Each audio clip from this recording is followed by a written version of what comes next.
Pues evidentemente la casuística deriva inicialmente del modelo de Estado en el cual se regula la normativa legal correspondiente. En un país como España, de marcada tradición religiosa, evidentemente hay que hacer mención un poco a los antecedentes históricos. Sin extendernos demasiado, pero sí habría que decir que, lógicamente, el derecho español, que deriva del derecho romano, tiene su fuente en el concepto que el derecho romano tenía del Estado. Inicialmente,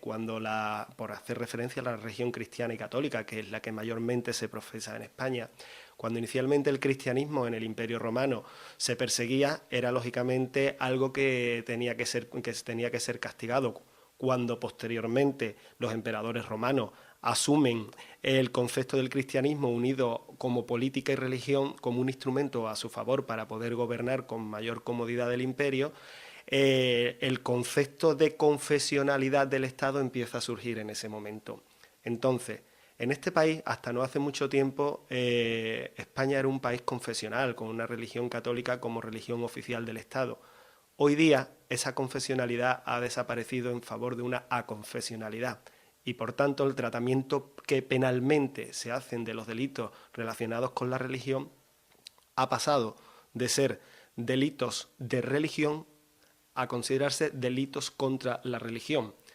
De forma que hoy día, cuando se atenta contra la religión, se está atentando contra un bien jurídico protegido que está equiparado al mismo nivel constitucionalmente con otros delitos como los atentados contra la ideología o la libertad de culto. Por tanto, lo que posteriormente a la época franquista y a partir de la Constitución española hemos tenido en nuestro derecho es todo aquello que deriva del derecho fundamental de la protección que se hace de la religión en el artículo 16 de la Constitución española. Su desarrollo reglamentario, su desarrollo legal se hace a partir del Código Penal correspondiente que tutela dicho derecho constitucional. Y en concreto se regula en los artículos 522 a 526. Casuística, sinceramente no demasiada, puesto que realmente a partir de la libertad religiosa y de culto no son muchos los casos que tenemos en este sentido. Pero sí hay una sentencia de muchísimo calado que supone un poco el referente de todo lo demás, que es una sentencia de 25 de marzo de 1993 emanada del Tribunal Supremo y que por tanto genera jurisprudencia, que es la que sirve de base para todas las demás. Es quizás el referente, el buque insignia en esta materia. Casuística hay muchas. Se me viene a la memoria una resolución de la Audiencia Provincial de Albacete del año 1991, donde un par de señores en concreto, robaron un sagrario de un hospital para hacerse con el contenido de valor que había en el mismo, en concreto 2 copones de oro, y tiraron al suelo y destrozaron las hostias consagradas que había en su interior. Estos señores, aparte del delito de robo correspondiente, también lógicamente se les acusó de un delito de profanación. Otro caso quizás mucho más reciente, en concreto del año 2012, de la Audiencia Provincial de Madrid,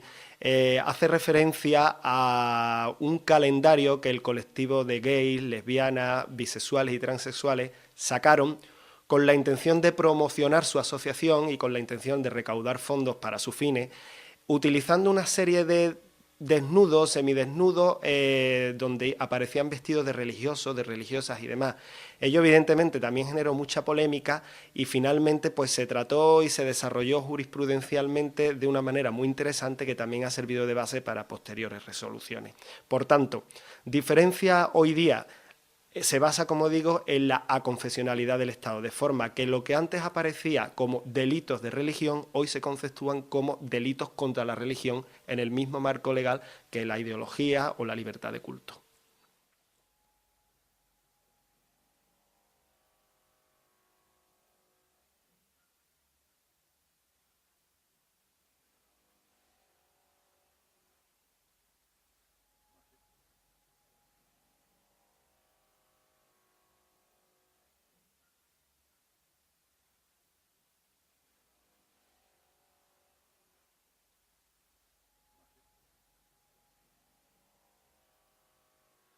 Indudablemente,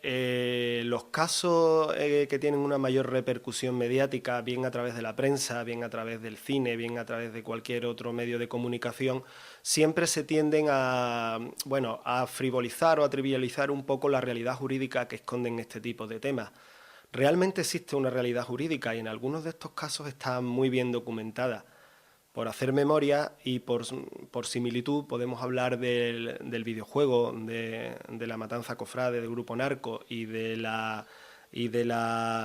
relato erótico que se hizo con la Hermandad de la Esperanza de Triana. Son dos casos donde se tipificaron los mismos delitos, es decir, por una parte estaba el atentado contra los sentimientos religiosos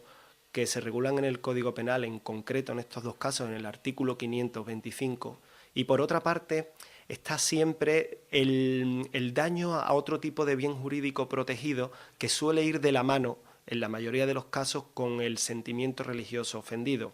En este caso, dado que no hablamos de una destrucción física o material de ningún objeto, se tipificó por los tribunales de justicia que se estaba atentado contra la propiedad intelectual, en concreto, si mal no recuerdo, contra lo que se regulaba por el artículo 274 del Código Penal. Es decir, tanto la Hermandad de la Esperanza de Triana como la Hermandad del Gran Poder, que es la que se personó procesalmente en el asunto de la matanza cofrade, denunciaron ante las autoridades judiciales que se estaba atentando contra el derecho a la propiedad intelectual que ellos tenían registrado de sus imágenes a través de sus correspondientes hermandades. Ello fue de la mano en lo que se llama un concurso ideal de delito contra el atentado contra el sentimiento religioso. Entonces se tipificó por esa vía, se realmente tuvo una repercusión mediática importante, pero finalmente realmente había un sustrato jurídico real y eficiente.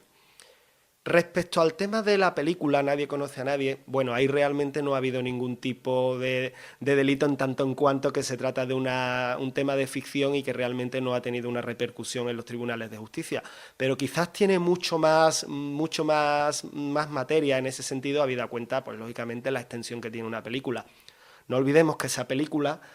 protagonizada por Jordi Moyá y Eduardo Noriega, comienza con la muerte de un nazareno en el centro de la arena de la Maestranza de Sevilla. Es decir, ya la película empieza con un delito de homicidio, cuanto no de asesinato, relacionado de alguna manera contra el sentimiento religioso que se podría haber afectado en la supuesta hermandad a la cual pertenecería ese nazareno. Pero es que el final de la película precisamente termina con una imagen de una dolorosa sevillana inventada, de ahí el hecho de que no haya tenido una repercusión penal, donde el supuesto terrorista va con una bomba y termina muriendo y destrozando la imagen. Ahí lógicamente habría un atentado contra el sentimiento religioso, tipificado penalmente como tal, incluso un atentado contra el patrimonio histórico-artístico, caso de estar catalogada como tal dicha imagen. Es decir, que en todo este tipo de casuística siempre hay un sustrato jurídico real donde surge algún tipo penal porque se atenta contra algún bien jurídico protegido, pero realmente la traducción que los medios de comunicación hagan de ello y el juicio paralelo que muchas veces se hace de ello, es cierto que muchas veces se aleja de la realidad legal.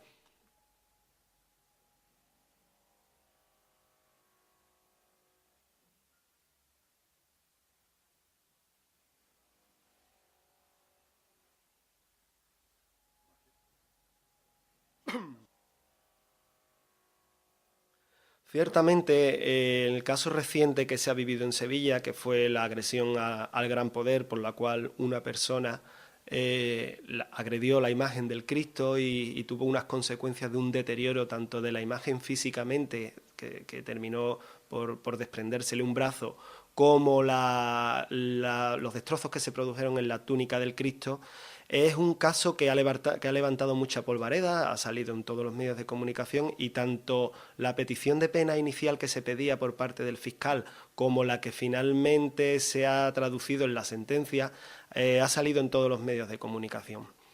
Este es un caso que, bueno, tipifica o resume muy bien cómo se produce el concurso ideal de delitos en una misma acción cuando alguien trata de ofender los sentimientos religiosos al mismo tiempo que causa un daño de otro tipo. Insisto en que la mayoría de las veces van de la mano, se produce un concurso ideal de delitos porque la misma acción da pie a dos delitos diferentes.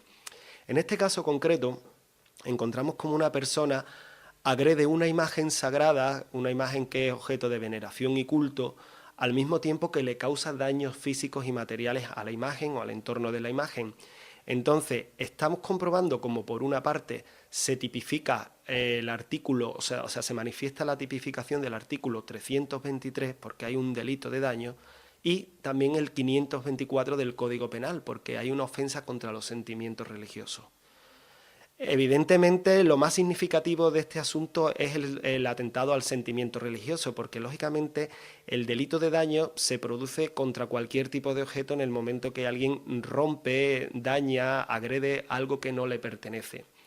En el caso en concreto del Gran Poder, el valor, digamos, extra que tenía era el tratarse de una imagen reconocida mundialmente, públicamente conocida y venerada con una devoción especialmente en esta ciudad,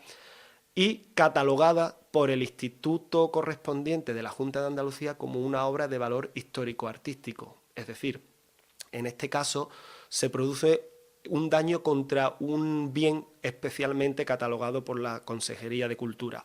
Eso lógicamente conlleva una pena, pero es que al mismo tiempo va de la mano del delito contra el sentimiento religioso. ¿Por qué? Porque está ofendiendo lógicamente a los sentimientos de las personas que en ese momento se encontraban en la iglesia cuando se produce la agresión, pero también a todos los hermanos de la cofradía, así como a todas aquellas personas que tienen devoción por la imagen. Por tanto, evidentemente se produce ese concurso ideal, así se ha tratado y finalmente la respuesta que se le ha dado por los tribunales de justicia en ese sentido ha sido. En este caso en concreto, bueno, el final ha venido condicionado por la aceptación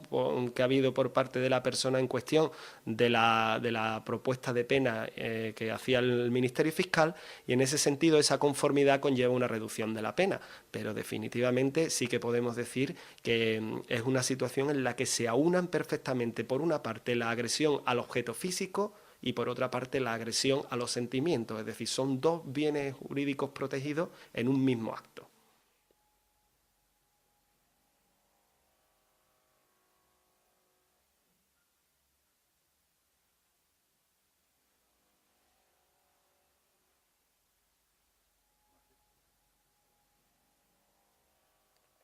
Sin duda, en ese sentido,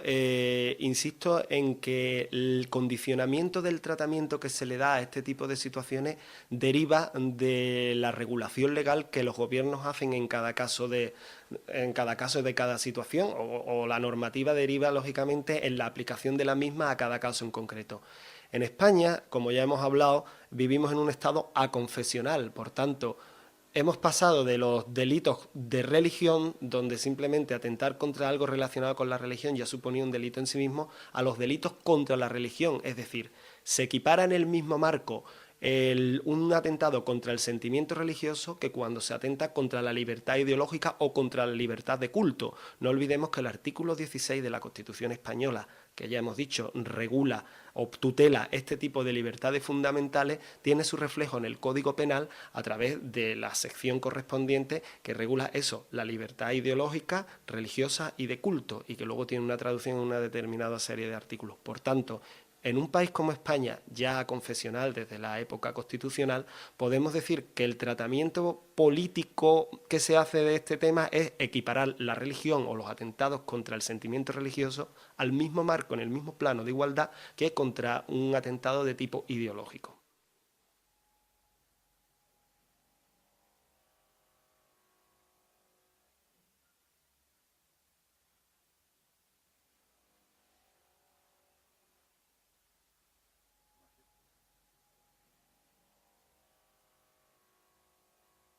Bueno, en principio tenemos que hacer una pequeña disección de los elementos que dan pie a la tipificación o los elementos que hacen surgir el tipo penal. En principio hay que hablar del bien jurídico protegido, la acción típica, el elemento objetivo y el elemento subjetivo. El bien jurídico protegido en todos estos casos a los que nos hemos referido anteriormente son dos. pero esencialmente quizá el que más nos interesa es uno de ellos. Son dos. Primero, el objeto físico al cual se agrede, que en el caso hemos hablado del grupo Narco o de la Esperanza de Triana y demás, estaríamos hablando de la propiedad intelectual. En el caso del Gran Poder estaríamos hablando de la propia imagen física. Pero sobre todo lo que se tutela como bien jurídico protegido es el sentimiento religioso. Es decir, tradicionalmente los gobiernos y los estados siempre han protegido, al margen de los bienes físicos tangibles que podemos ver, los sentimientos y las ideologías de las personas o de los grupos sociales. Pues en este caso el bien jurídico protegido es ese sentimiento que se ve ofendido por algún tipo de agravio o por algún tipo de agresión. En segundo lugar, la acción típica. Bueno, pues evidentemente el hecho de actuar contra ese bien jurídico protegido de la forma que sea, bien creando un videojuego, bien arrancándole un brazo a la imagen, bien haciendo un relato erótico, bien, bueno, pues como pasaba en el caso de la película, poniéndole una bomba a la imagen. O sea, que en ese sentido la acción típica surge de ahí. El elemento objetivo, lógicamente, es la profanación de lo sagrado, de lo religioso. La profanación es un elemento que lógicamente también hay que definir. En ese sentido, la jurisprudencia ha hecho un esfuerzo importante por tratar de cerrarlo sin dejar definitivamente cerrado el tema, porque se tiene que entender profanación, así como en su sentido literal, también en su sentido jurídico, como todo aquel atentado a lo sagrado, entendiendo lo sagrado como aquello referido tanto a Dios como al culto de Dios. Entonces, lo sagrado, lógicamente, debe ir de la mano de quién puede tener algo sagrado o quién puede estar relacionado con algo sagrado. Y en España, en un estado donde se regula todo este tipo de situaciones, son aquellas religiones que tienen, digamos, marco legal dentro del Estado de Derecho. Nos quedaría definitivamente el elemento subjetivo, que sería aquella intencionalidad que hace la persona por tratar de agraviar el bien jurídico protegido. Evidentemente, no basta con que se produzca una acción contra algo sagrado, sino que tiene que haber intención de dañar algo sagrado. Remitiéndonos a los ejemplos que hemos hablado antes, creo que nos vienen bien, el caso que conté de que se reguló en el año 2011 por ser el último, me parece muy un buen ejemplo traer a colación, de la Audiencia Provincial de Madrid, de julio del año 2011, este famoso calendario de gays, lesbianas y demás, finalmente no fueron condenados, porque realmente, aunque evidentemente se manifestaba una desagradable y soez falta de respeto hacia lo cristiano, católico en concreto, a través de esas personas de ese colectivo, pues disfrazadas de forma erótica, pues bien de monja, bien de cura y demás, es cierto que la intención era llamar la atención para recaudar fondos, pero realmente no había una intención de dañar realmente el sentimiento religioso. El Tribunal de Justicia, en este caso la Audiencia Provincial de Madrid, detectó rápidamente de que aquí lo que se trataba era eso, de llamar la atención y nunca de dañar el sentimiento religioso, con lo cual finalmente fueron absueltos de la demanda o de la denuncia o querella, en este caso, que se le interpuso por el querellante en este caso. Así que en principio, como digo, esos elementos son fundamentales para que se produzca la tipificación y para que surja el delito penal y por tanto se vean condenados.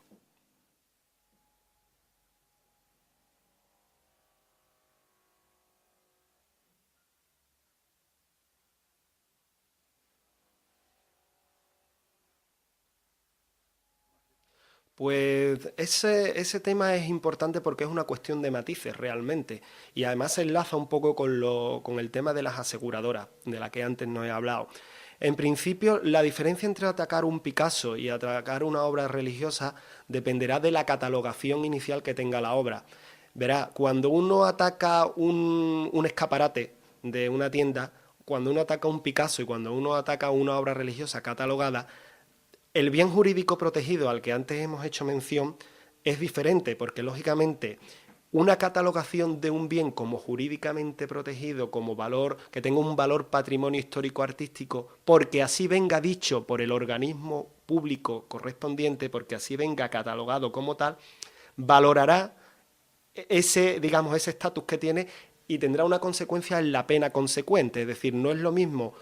agredir un Picasso que probablemente tiene un valor cultural, un valor económico enorme, que agredir un simple escaparate que agredir una imagen religiosa. ¿Por qué? Porque se tipificará por un tipo de delito o por otro tipo de delito en función de la catalogación inicial que cada uno de ellos tenga. Evidentemente, en relación con la aseguradora, en la ley del seguro, lo que se llama la ley del seguro, como su desarrollo reglamentario y normativa complementaria, da la posibilidad a las aseguradoras que hacen el pago en nombre de la persona que agravia al bien jurídico protegido, de la posibilidad de repercutir contra esa persona que ha causado el daño. De forma que evidentemente muchas veces lo podemos reducir todo a una cuestión económica, pero realmente no es así, porque si bien la aseguradora se hace cargo en la mayoría de las veces de pagar los daños causados por las agresiones que dan pie a los delitos, el derecho penal es un derecho personal en el sentido de que quien la hace la paga, de forma que la responsabilidad penal siempre recae sobre una persona, no sobre una aseguradora. La aseguradora es la responsable civil subsidiaria, la que se hace cargo del pago, pero en ningún caso es la responsable penal de los hechos.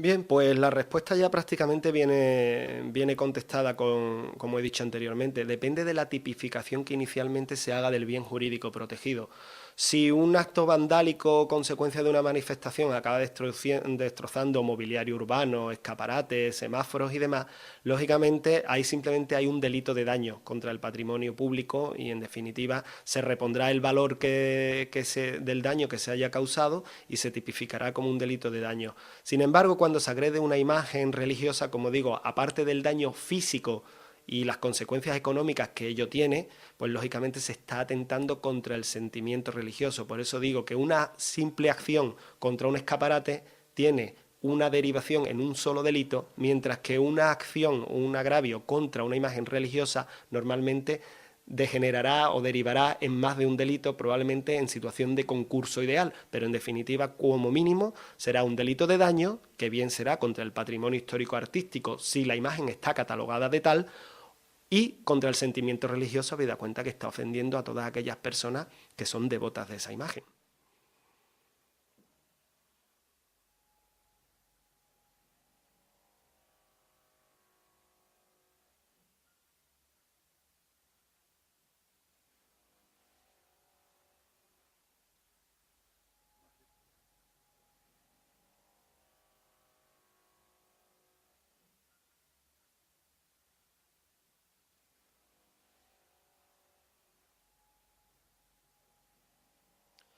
Pues en ese sentido es lo que hemos estado hablando antes, así como la repercusión periodística o el interés público que puedan generar algunos asuntos dan la sensación o crean la sensación en el que lo lee, en el público en general, de que hay diferencias, la realidad es que luego el derecho se aplica por igual a todo el mundo, faltaría más en un Estado democrático donde todo el mundo es igual ante la ley. Por tanto, no importa que sea una manifestación de feministas o una manifestación de obreros que han perdido su puesto de trabajo, el bien jurídico que se ve afectado o dañado es lo que provoca que surja el tipo penal correspondiente. Por tanto, inicialmente, desde el punto de vista estrictamente legal, no debería de haber diferencia en quién cause el daño, sino en el daño causado, que es lo que en definitivamente marca que se tipifique el delito de una manera o de otra. En el caso que me pones como ejemplo, no es lo mismo, entonces, que se hagan unos destrozos en la vía pública o que se hagan unos destrozos en la puerta de una iglesia. Iglesia que probablemente si tiene una antigüedad y está reconocida como tal, como un monumento o como una obra de valor histórico, derivará en una mayor pena o en una agudización de esa pena que cuando se destroza simplemente, como hemos dicho, un escaparate o la puerta de una tienda. El tratamiento en el derecho europeo quizás merece una mayor reflexión en ese sentido, bueno, en el derecho internacional. Yo me gusta hablar del derecho europeo porque, lógicamente, un país como España, que bueno, que como el resto de países europeos, que es donde realmente nosotros nos movemos y donde más nos afecta, derivamos todo del derecho romano, ¿no? Entonces hay muchas similitudes. Toda Europa está marcada, lógicamente, por la presencia de la religión en el desarrollo de sus instituciones a lo largo de los años. Entonces, hay que decir que en general todo el derecho europeo está impregnado de una presencia de la religión que no es ajena en ningún caso. Pasa como en España. Lo que sí es cierto que las matizaciones o las diferencias entre unos y otros vienen un poco por el nivel de protección que se le da a la religión dentro de las constituciones o de los derechos penales de cada uno de los países. Insistiendo en que hay una similitud en la mayoría de los países europeos en el tratamiento que se hace de la religión dentro del mundo del derecho penal, es cierto que hay países, digamos, que son especialmente proteccionistas respecto a otros donde ese proteccionismo se ve más diluido. A mí me llama mucho la atención como en un país como en Austria sí hay un mayor nivel de proteccionismo respecto al que podemos tener en España. Sin embargo, por encima de todo, es el referente de todo el derecho europeo la regulación que hace el derecho alemán. El derecho alemán, ya en el año 1946, por tanto hablamos de un derecho alemán de posguerra, posterior al nazismo, regulaba el tema de la libertad religiosa equiparándola a la libertad ideológica y tal como, y voy a tratar de reproducir cómo dice literalmente el Código Penal alemán, o sea, de los delitos para proteger la religión, la ideología y la concepción del mundo, es decir, lo mete todo en el mismo saco, hasta tal punto que esa coletilla final y la concepción del mundo permite que individualizadamente cada persona pueda tener una concepción del mundo que le rodea en su vida, en su desarrollo diario, que es igual al que puede tener un sacerdote de la iglesia cristiana, católica, apostólica y romana. El mismo plano de igualdad tiene uno como otro. Es especialmente interesante habida cuenta que hablamos del año 1946. Así que en España, que hemos tenido que esperar hasta finales de los años 70 para poder empezar a poner en pie esto de una forma similar, ya nos llevaba mucha ventaja. Pero como digo, ese derecho alemán es un poco el germen de lo que posteriormente el resto de Europa ha ido asumiendo. Y como digo, aun poniendo en el plano de igualdad la libertad ideológica, la libertad religiosa, el culto, como ocurre en España, y la concepción del mundo, como dicen los alemanes, es cuestión de matices que cada país proteja más un poco a la religión respecto a otro, pero en definitiva es una cuestión de matices partiendo de un plano de igualdad de todos estos conceptos. Lógicamente, en el mundo que nos movemos marcado por la normativa europea, por la Unión Europea, no podemos obviar el tratamiento que está haciendo de toda esta temática el Tribunal Europeo de Derechos Humanos de Estrasburgo. Entonces, en ese sentido, cuando la ley procesal de cada país permite llevar asuntos hasta, digamos, el último estadio en el que se pueden resolver los conflictos, que insisto, el Tribunal Europeo de Derechos Humanos, ahí prima sobre todo una concepción por parte de los jueces donde debe anteponerse la paz social, tratando de buscar siempre la tolerancia entre el conflicto religioso y entre la libertad ideológica. Me explico. El Tribunal Europeo de Derechos Humanos no permite que haya ataques o agravios gratuitos contra la religión, pero al mismo tiempo tampoco permite que dentro de la libertad ideológica que existe y que debe existir en los derechos, en el derecho constitucional de todos los países de la Unión Europea, tampoco permite que la libertad, o sea, tampoco permite que la libertad ideológica vaya a verse cercenada por la presión de los organismos religiosos, de las instituciones religiosas, de forma que cuando hay un conflicto siempre trata de poner paz en el sentido de que entiende de que debe haber una tolerancia y un respeto entre ambas concepciones, de forma que normalmente le acaba dando la razón a aquella de las dos partes que ha generado menos conflicto. Cuando entiende que hay una superposición de la presión religiosa o una superposición de la libertad ideológica que agravia gratuitamente a la libertad religiosa, digamos, a los conflictos, a las instituciones religiosas, pues acaba normalmente por sancionar al que mayor conflicto genera.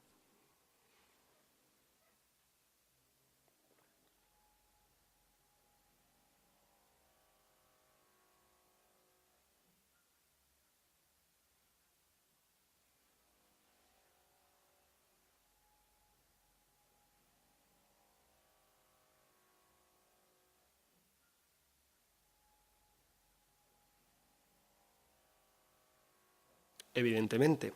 Evidentemente, como hemos comentado, el bien jurídico protegido, si viene ya previamente catalogado, tendrá una mayor protección y, por tanto, una mayor pena que si no se trata de un bien de cierto interés. Insisto por poner el mismo ejemplo, no es lo mismo atentar contra una imagen religiosa muy venerada que tenga catalogación además de histórica por su antigüedad y por el valor que tiene, que atentar contra un simple escaparate de una tienda. Eso es evidente. Luego además eso se traducirá, aparte de que surja de una manera o de otra el tipo penal en distintos tipos de delitos, en la mayor aplicación de la pena. No olvidemos que un delito permite una aplicación de la pena, digamos, flexible. Normalmente, pues habla siempre, pues se impondrá la pena de multa entre 5 meses y 12 meses, o impondrá la pena de prisión de 2 años a 5 años. Esa horquilla es la que permite a los tribunales de justicia valorar cada caso concreto y hacer una aplicación del delito en la pena del delito en función de las circunstancias que en cada caso se haya producido.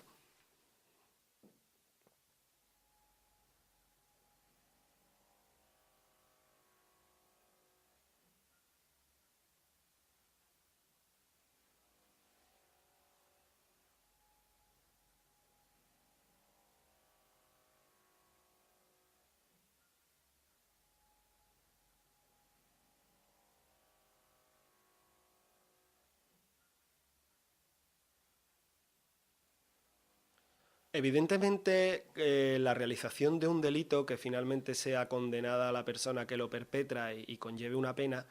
incluye una indemnización de la víctima o de los bienes que finalmente se hayan deteriorado, se hayan destruido. Entonces, normalmente interviene la figura de la aseguradora como tercero civil subsidiario y responsable de los pagos de los pagos de los daños causados. Pero hay casos en los que realmente tampoco hay aseguradora. Por tanto, la persona que penalmente es responsable del delito también lo es civilmente y evidentemente tiene que hacerse cargo de la responsabilidad civil que haya generado su acción. Ello tiene un reflejo muy importante porque una vez que una persona es condenada a unos meses de prisión o unos años de prisión y al pago de una multa, incluso a la reposición del daño civil causado,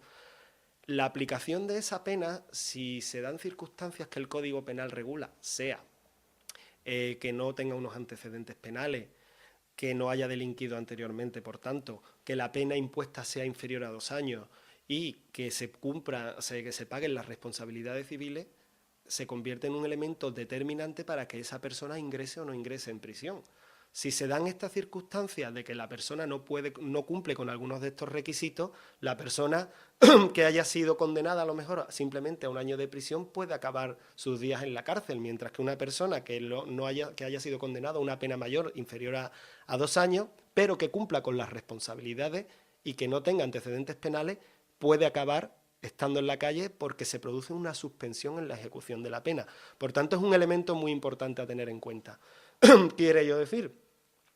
decir que el cumplimiento o no cumplimiento del pago de las responsabilidades civiles derivará en que el cumplimiento de la pena, cuando se trata de prisión, se haga en la cárcel o fuera de ella. Respecto a la posibilidad de generar ingresos dentro de la cárcel, bueno, existen proyectos y existen muchas veces posibilidades de hacerlo, ciertamente, pero la capacidad económica dentro de la cárcel que se tiene es mínima, dependiendo lógicamente de la cuantía que uno tenga que asumir como consecuencia de su acción, tendrá esa oportunidad o no. Si hablamos de cantidades pequeñas, pues sí, pero cuando hablamos de cantidades millonarias es difícil que una persona dentro de la cárcel tenga capacidad de generar esas cuantías.